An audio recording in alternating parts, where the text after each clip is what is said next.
Latest on COVID-19 and the effort to boost testing here in North Texas. Dallas County right now is doing about 500 tests a day, but they want to increase that number substantially. Their goal, 6,600 a day. Tarrant County wants to open up to 8 new testing sites. That's all in the coming weeks.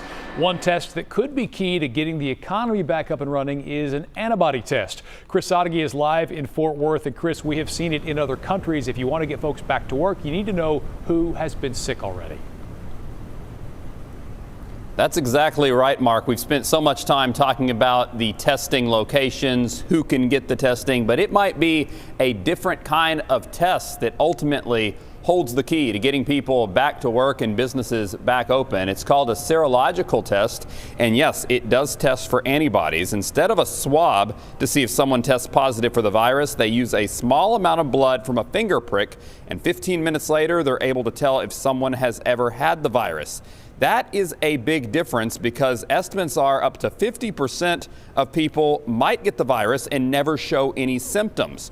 Generally, that means they'd have the antibodies to fight off the virus, giving them an immunity that would mean they're okay to get back to work or school. Sneha Patel with Metroplex Medical Centers has ordered thousands of these tests and is holding drive-through testing in Plano, Dallas, and Fort Worth this weekend.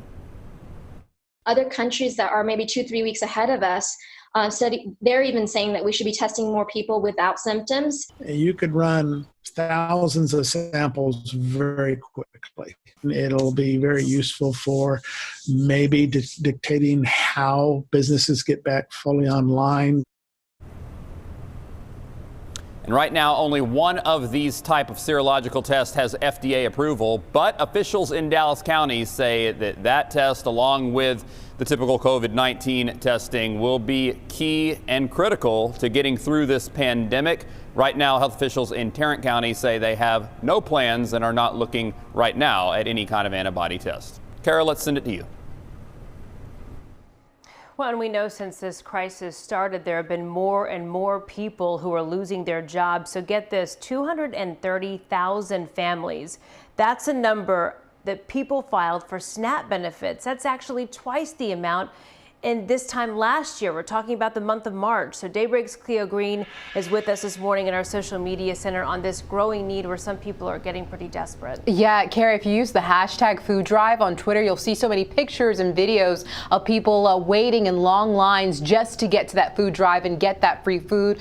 This video here from Andrew Rush showing us hundreds of cars waiting to pull up to a food drive in Pittsburgh. And this is a line right here in Irving. In fact, 50 to 70% of people are new clients. So that means that's the percentage of people that have never been to a food bank in their life. So they need food right now. And it's not hard to believe because some people have been out of a job for more than a month now. So let's dig into this just a little bit more because the North Texas Food Bank says they're actually running short on funds to buy more food. Now, to help out, Dallas County Judge Clay Jenkins says the county asked FEMA for about $3 million in aid to purchase food for area food banks. The president of the North Texas Food Bank told us that can actually help buy about 90 truckloads of food and about 24 truckloads of supplies, but that may only last for about 30 days.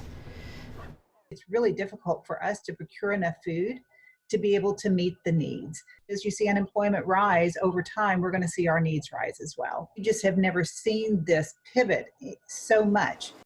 So the North Texas Food Bank has about 250 pantries across 13 counties in our region, and they need your help more than ever. WFAA is partnering with the North Texas Food Bank, so please, if you can, just get out your cell phones and pause your DVR maybe and take a photo of that QR code on your screen. It's going to take you right to the food bank's Amazon wish list, and you can choose which location that you want to help out, and a delivery will be made directly to their warehouse. I'm telling you, they definitely need it. I went onto the website this morning, and there's some simple items like green beans and corn. They just listed some of those items yesterday, and every little bit helps. Kara, I'll send it back to you. Thanks, Cleo. And we know a lot of people have questions about those stimulus checks. So according to the Treasury Department, 80 million Americans will have them in their bank account by tomorrow. I know I saw a lot of tweets yesterday of people saying they had already seen the money. Here's Jason Wheeler. He's going to get some of those questions answered, and this morning's Right on the Money.